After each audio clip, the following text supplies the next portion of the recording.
Om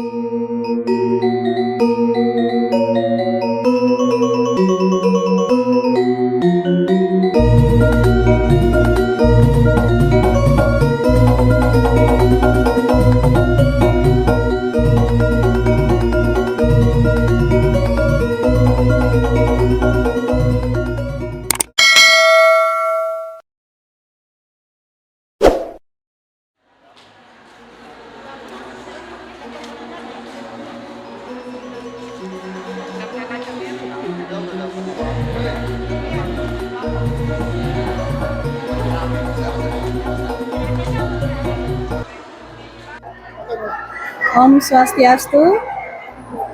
Saya Dr. Gigi Poppy Dwi Arini dari Yayasan Abdi Dharma Jagatita. Hari ini Minggu tanggal 24 November 2024 kami mengadakan acara kegiatan bakti sosial di Pura Segara dalam rangka Karya Agung Pujawali Pura Segara yang ke-32. Dalam hal ini saya menyampaikan penyuluhan mengenai penyakit sistemik yang bermanifestasi di dalam rongga mulut. Saya mengharapkan Bapak Ibu yang hadir dalam kegiatan bakti sosial ini, peserta bakti sosial ini dapat mengikuti dan dapat mengambil informasi atas penyuluhan kesehatan yang saya berikan pada pagi ini. Om Santi Santi Santi Om.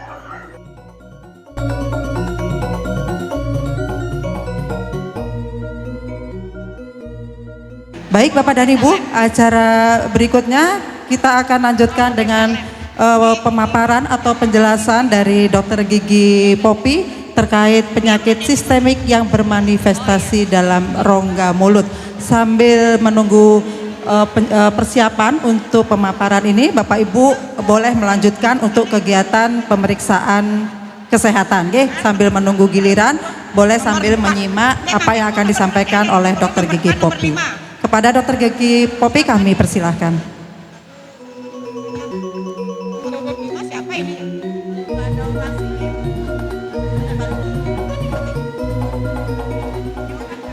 Swastiastu, selamat pagi Bapak Ibu sekalian. Mohon izinkan saya Dewa Putu untuk sedikit memberi penyuluhan atau informasi ke Bapak Ibu sekalian ya. Sambil Bapak Ibu nanti mendengarkan namanya dipanggil. Yang belum dipanggil bisa duduk sebentar untuk mendengarkan sedikit informasi yang nanti bisa Bapak Ibu bawa pulang. Mungkin kursinya bisa ditambah panitia, biar yang berdiri bisa duduk.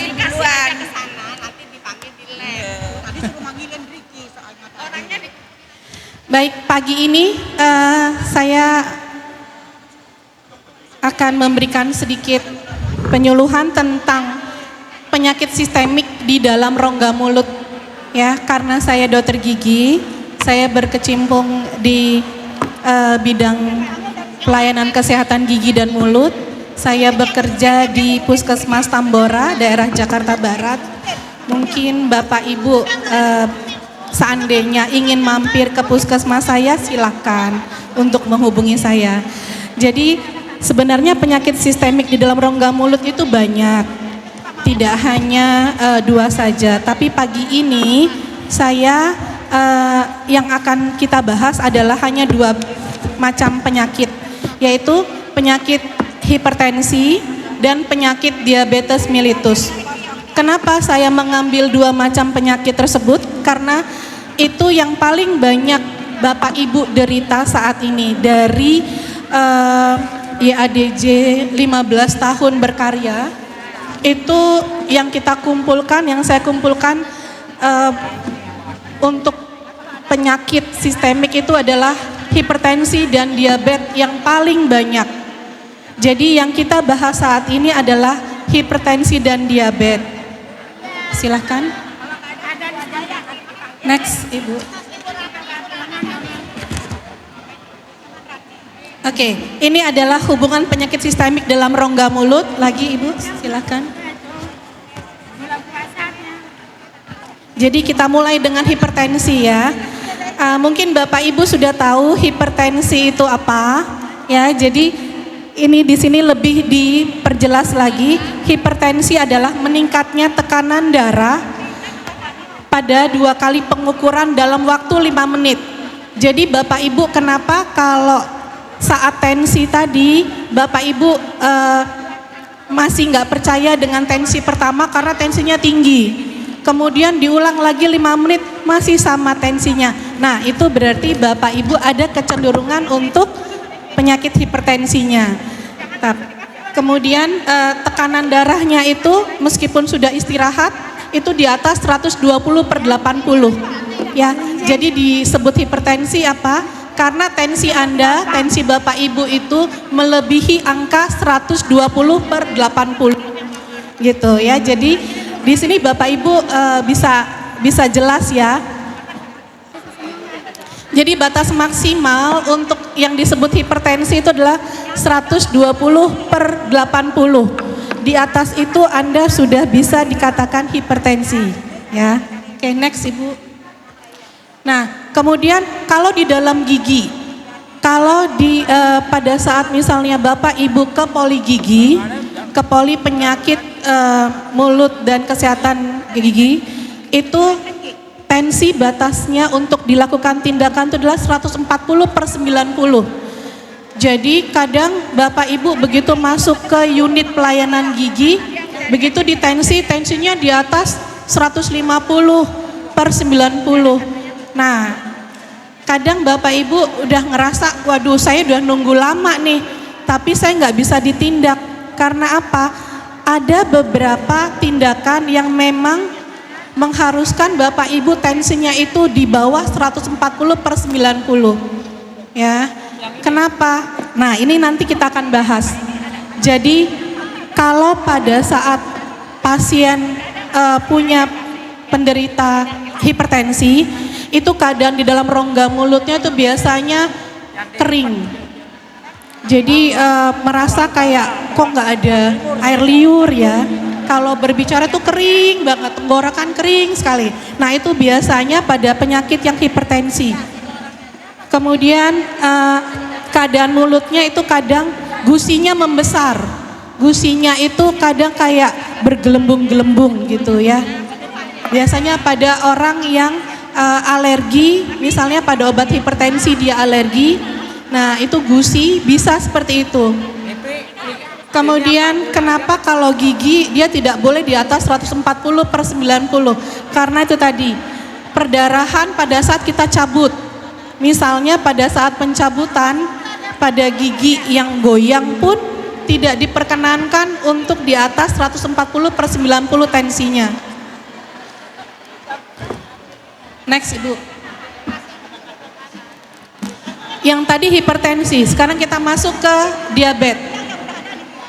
Lagi Ibu. Kenapa Anda bisa dikatakan diabetes? Karena adanya gula darah dan pengeluaran gula yang tinggi dalam urin. Jadi Bapak Ibu bisa disebut sebagai DM dikarenakan pada saat puasa 2 jam puasa itu kadar gulanya itu di atas 200 mg per desiliter. Jadi kalau Ibu nanti pada saat pemeriksaan lab, kalau baru minum teh, misalnya belum ada 2 jam minum teh, kopi atau minuman manis lainnya, itu sebaiknya jangan melakukan pengecekan lab karena sayang nanti stiknya. Seandainya Bapak Ibu bukan seorang diabetes ya. Jadi kalau Bapak Ibu memang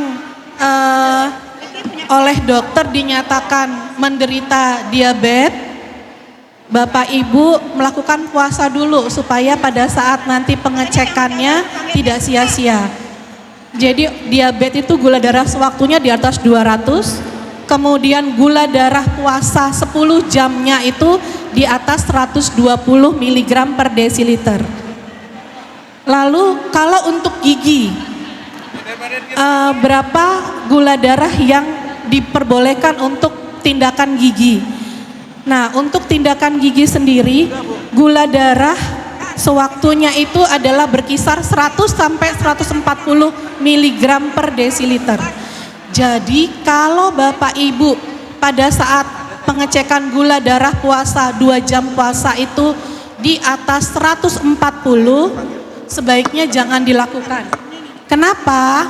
Karena nanti akan terjadi darah yang tadinya misalnya giginya goyang, pencabutannya biasa, tetapi bisa sampai semalaman itu darahnya ngerembes, darahnya nggak berhenti, ya. Nah itu jadi makanya Bapak Ibu yang memang dia diabetes pada saat dicek gula darahnya di atas 200 sebaiknya tidak dilakukan tindakan apapun, ya. Jadi kontrol dulu gula darahnya supaya stabil, baru diizinkan untuk dilakukan tindakan, ya. Next Bu.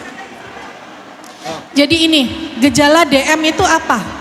Bapak Ibu kalau memang sudah didiagnosa sebagai diabetes itu biasanya dia suka lapar, padahal sudah makan, tetapi kadang lapar terus. Nah itu DM. Kemudian kencing, mau pagi mau malam itu terus-terusan dia seperti keinginan berkemih, ya, kencing terus-terusan. Satu malam hari itu bisa 3, 4, 5 kali dia ke belakang untuk kencing. Kemudian dia merasa haus.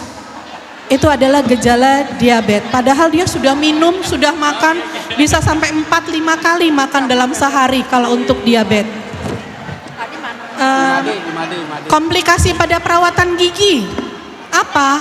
Nah, komplikasinya kalau diabetesnya tinggi, gulanya tinggi, maka ya itu tadi, pada saat pencabutan darah itu tidak akan berhenti dalam 1 hari. Dia bisa ngerembes sampai besok siangnya juga darahnya dia ngerembes. Padahal gigi yang dicabut itu tidak ada kesulitan. Jadi hanya goyang biasa, tidak sulit. Tetapi luka penyembuhannya itu lama, karena kalau DM-nya tidak terkontrol tinggi, ya itu komplikasinya, ya. Oke, next. Jadi keadaan dalam rongga mulutnya apa saja untuk penyakit diabetes, yaitu penyakit diabetes dan hipertensi, ya. Mulut terasa kering, pembentukan karang giginya banyak, kemudian penurunan tulang penyanggah gigi yang berat. Jadi kenapa gigi itu goyang tanpa ada sebab? Misalnya giginya tidak ada lubang, giginya tidak ada sakit, tapi kenapa dia goyang? Karena ini tadi, kalau DM tidak terkontrol, kerusakan tulangnya itu jadi cepat. Tulangnya itu cepat dia menciut, cepat dia rusak karena DM yang tidak terkontrol. Kemudian peradangan gusi. Peradangan gusi dari apa? Dari karang gigi. Kalau DM-nya tinggi, gulanya tinggi, itu yang namanya plak karang gigi itu dia nempelnya cepat. Meskipun Bapak Ibu tiap 6 bulan itu dibersihin karang giginya atau scaling, ya. Jadi dia cepat banget kalau dia DM-nya tidak terkontrol. Kemudian perdarahan dan infeksi yang tadi, perdarahannya kalau ada pencabutan ataupun kalau ada pembersihan karang gigi itu dia cepat banget terjadi infeksi, karena itu tadi diabetesnya tidak terkontrol, hipertensinya juga tidak terkontrol. Kemudian next, terakhir yang bau mulut, ya. Kalau orang DM itu meskipun dia terkontrol tetapi bau mulutnya halitosis tidak bisa hilang. Karena apa? Karena memang khas kalau orang diabetes itu bau mulutnya tuh kayak bau aseton. Ya, aseton Ibu tahu ya, Bapak Ibu tahu ya, buat menghilangkan kutek. Ya, itu aseton. Jadi aura rongga mulutnya itu baunya memang khas. Jadi kalau Bapak Ibu misalnya ke dokter, ke unit pelayanan kesehatan gigi, baik di umum atau di klinik umum atau di puskesmas, keluhannya adalah halitosis atau bau mulut, kita tidak bisa menghilangkan itu. Karena apa? Karena memang DM itu, diabetes itu salah satu penyakit sistemik, jadi lewat darah. Kita nggak bisa menghilangkan bau mulut. Nah, jadi caranya menghilangkan apa? Nanti ada caranya ya. Kemudian ini keadaan tadi di dalam rongga mulut, jadi gusi merah, bengkak, mudah berdarah, itu pada penyakit diabetes sama hipertensi. Lalu gingivitis itu adalah radang pada gusi. Radang pada gusinya karena apa? Karena menempelnya plak atau karang gigi yang menyebabkan si tulang itu jadi digrogotin sama si plaknya itu, sehingga terjadi periodontitis. Periodontitis itu apa? Peradangan pada tulang, menyebabkan giginya nanti jadi goyang kalau peradangan pada tulang. Yuk silakan Ibu. Nah, ini yang tadi mulut kering ya, jadi lidahnya itu jadi pecah-pecah ya, jadi pecah-pecah karena merasa bahwa air liur itu berkurang, sehingga mulut itu terasa kering, sudut bibir menjadi luka. Biasanya pada orang diabetes dan hipertensi ya, ini karena kebanyakan karena reaksi obat. Jadi kalau orang hipertensi, reaksi obatnya, efek sampingnya bisa serostomi atau kekeringan pada rongga mulut ya. Silakan. Nah, ini tadi perdarahan pada dan infeksi pada rongga mulut ya. Kemudian bau mulut yang tadi, kalau diabetes itu halitosisnya memang kita tidak bisa hilangkan. Kemudian pada hipertensi bisa halitosis karena apa? Karena serostomi atau air liur yang berkurang karena efek obat. Ya, silahkan. Nah, ini peradangan pada gusi. Peradangan pada gusi, gusinya jadi merah-merah, kemudian jadi belendung-belendung, membulat ya, tidak lancip, tidak runcing. Kemudian peradangan pada tulang menyebabkan tulang, kalau di ronsen foto itu tulangnya jadi mengkerut, tulangnya jadi menyusut. Akar giginya kalau secara secara mata kita lihat itu terlihat penurunan dari si tulang rahang rongga mulutnya. Kemudian giginya jadi goyang, gigi goyang tanpa sebab. Nah, Bapak Ibu harus cek lab ya, boleh yang 10 jam puasa, boleh yang 2 jam puasa, karena kemungkinan siapa tahu ya Bapak Ibu selama ini pola makan juga tidak bagus, menyebabkan gula darah meninggi ya. Oke, next. Ini yang tadi karang gigi, kemudian pembesaran gigi karena obat anti hipertensi. Bila Bapak Ibu punya alergi pada obat hipertensi, segera Bapak Ibu lapor ke dokter yang merawat Bapak Ibu sekalian.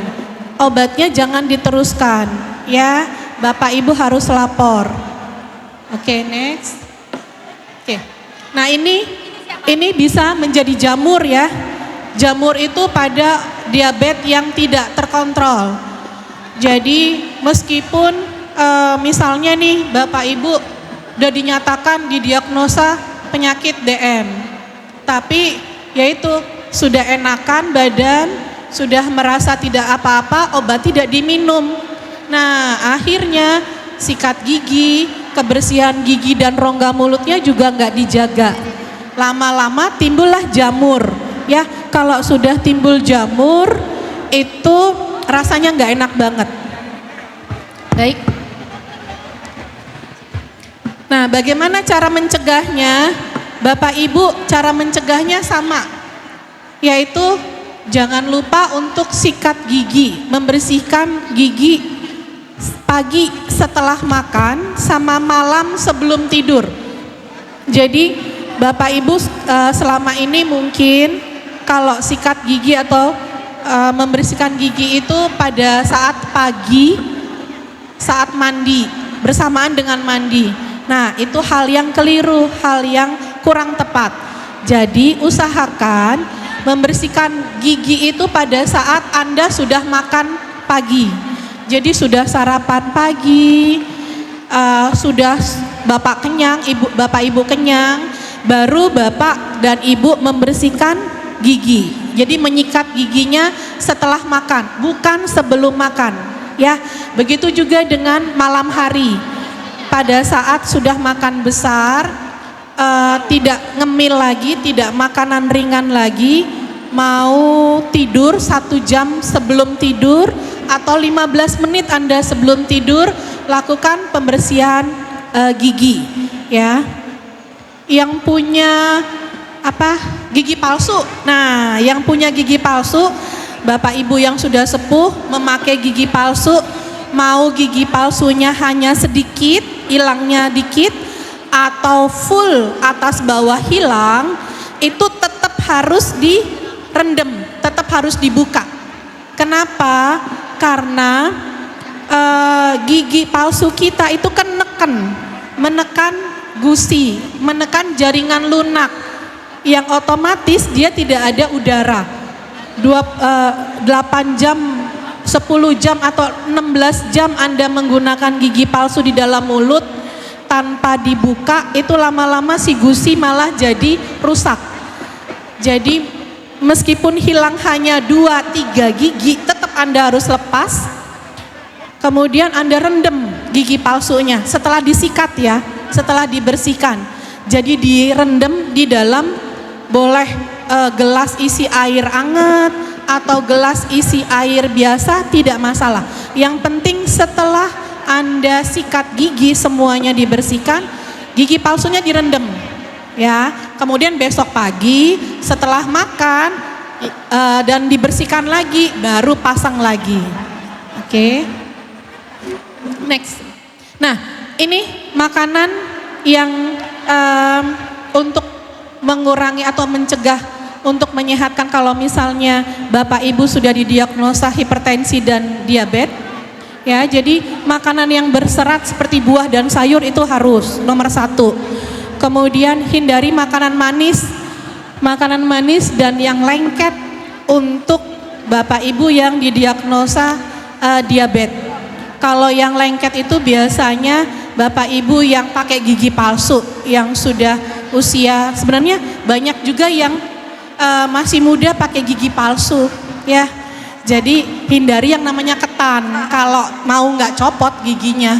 Jadi ketan yang lengket-lengket itu hindari.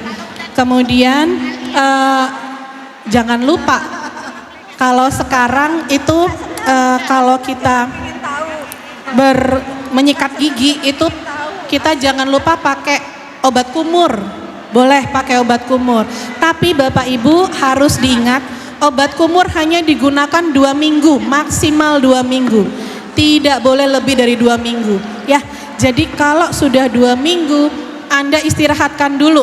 Karena rongga mulut ini nanti rasanya kayak tidak berasa gitu. Kalau memakan apapun, jadi nggak ada rasanya karena itu terlampau lama pemakaian obat kumur. Dan malah menimbulkan jamur kalau kebanyakan obat kumur, ya. Jadi obat kumur itu kayak makan antibiotik. Anda menggunakan sehari 2 kali atau sehari 3 kali. Kalau 3 kali itu yang infeksi, ada infeksi di dalam rongga mulut, ya. Kayak misalnya tadi ada kandida, kemudian rongga mulutnya memerah, lidah memerah, gusi memerah, ada peradangan, boleh sehari 3 kali. Tetapi maksimal hanya 1-2 minggu. Setelah itu Anda harus istirahatkan, ya. Baik, silakan lagi. Oke. Jadi yang perlu diperhatikan tadi, ya, perawatan pasien diabetes dengan pasien hipertensi, jangan lupa menjaga kesehatan rongga mulut. Kemudian 6 bulan sekali Bapak Ibu harus kontrol ke dokter gigi untuk melihat keadaan gigi-giginya. Misalnya ada gigi yang lubang, harus ditambal. Ada gigi yang karang giginya full, itu harus dibersihkan karang gigi. kemudian pencabutan gigi kalau ada sisa-sisa akar.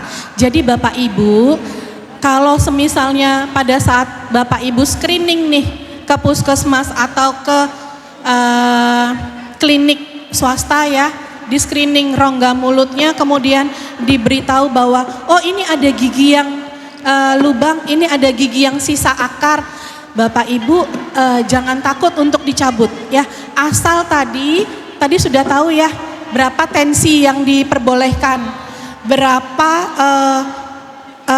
pemeriksaan gula darah sewaktu yang diperbolehkan, berapa itu aman, Anda boleh lakukan semuanya ya.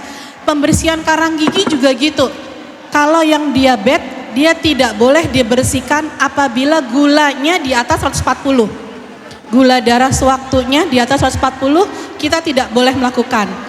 Tensinya di atas 140/90 untuk yang hipertensi juga tidak boleh dilakukan ya, karena itu tadi kalau hipertensi tadi dia tensinya di atas 140/90 tetap Bapak Ibu ngeyel meskipun udah pakai inform consent, dok karena saya mau pergi keluar kota dok, cabut aja deh karena ini berulang sakitnya setiap kali obat habis dia sakit lagi.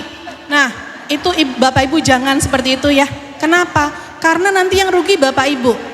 Pada saat dicabut misalnya meskipun sisa akar ya, dicabut misalnya tidak ada masalah, tidak ada kendala, tapi begitu besok pagi atau malam, tengah malamnya itu darahnya keluarnya bisa sampai banyak.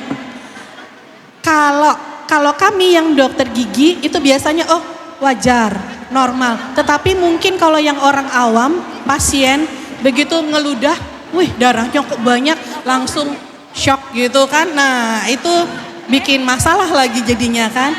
Yang seharusnya giginya baik-baik saja dicabutnya, tetapi karena Bapak Ibu maksa tetap nih harus dicabut /nih gitu. Ya jangan ya Bapak Ibu, pokoknya tadi sudah ada ilmunya, tensi darah di atas 140/90 atau 145 deh. Biasanya kalau saya 145 saya masih berani melakukan. Jadi di atas 145 jangan. Ya. Bapak Ibu kan pasti kalau mau cabut gigi pasti di tensi ya. Jangan lupa minta tensi. Pokoknya minta tensi. Meskipun kalau di klinik, kalau kita SOP-nya di puskesmas kita selalu tensi. Tapi kalau di klinik mungkin tidak dengan tensi ya, karena mungkin perawatnya nggak ada atau apa. Tapi Bapak Ibu harus minta karena itu adalah hak pasien untuk meminta. Kemudian pemeriksaan gula darah sewaktunya juga Bapak Ibu juga minta. Meskipun Bapak Ibu bukan pasien yang dinyatakan diabetes ya. Siapa tahu tadi habis makan atau habis begadangan maksa mau cabut. Tapi ternyata begitu diperiksa labnya di atas 200, di atas 140 atau di atas 160, 170, bawahnya udah tinggi banget. Nah lebih baik jangan ya. Baik ya, ini Bapak Ibu jangan lupa kontrol 6 bulan sekali. Sakit tidak sakit Anda harus kontrol. Baik, next. Ya, jadi ini udah akhir dari penyuluhan saya. Saya mohon Bapak Ibu untuk menjaga kesehatan tubuh dan juga jangan lupa karena biasanya kesehatan rongga mulut itu banyak disepelekan. Kalau tidak sampai bengkak dia nggak datang. Kalau sakitnya cuman senut-senut, hilang timbul, dia nggak datang. Tapi kalau udah sampai bengkak, sampai mata, nah itu baru datang.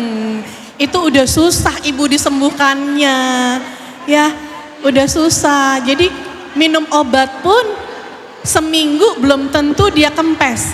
Ya apalagi kalau submandibula bengkaknya, yang lehernya udah turun ke leher ya. Itu hati-hati, kalau dia sepsis ke dokter gigi obatnya meskipun udah obat paten pun itu dia susah buat dia balik lagi normal lagi. Dia mesti kadang kalau sepsis dia mesti ke rumah sakit ya, karena kalau nanah atau bakteri yang di dalam rongga mulut itu cepat banget masuk ke dalam paru atau ke jantung, ya. Jadi jangan anggap enteng bengkak karies di dalam rongga mulut itu, jangan dianggap enteng karena sekarang bakterinya lebih ganas kalau di dalam mulut, bakteri anaerobnya. Baik, terima kasih Bapak Ibu, semoga bermanfaat. Mohon maaf apabila ada kesalahan pada saat saya menyampaikan. Apabila Bapak Ibu ada pertanyaan, saya persilahkan. Kalaupun tidak ada, semoga bisa memberikan informasi kepada Bapak Ibu sekalian. Terima kasih. Baik, kita berikan aplaus untuk Dokter Gigi Popi. Tadi sudah menyampaikan mengenai kesehatan gigi, khususnya kepada pasien yang terindikasi diabetes maupun hipertensi. Bapak Ibu, mungkin ada yang mau disampaikan terkait kesehatan gigi? Tidak hanya terkait topik pada yang disampaikan tadi, tapi mungkin yang punya pengalaman dengan kesehatan gigi, pemeriksaan gigi, apapun itu boleh ditanyakan pada kesempatan kali ini. Mumpung ada ahlinya, kalau nanya ke dokter gigi nanti bayar ya, susah. Boleh Ibu mau tanya? Boleh ya Dok? Ya, silahkan Ibu.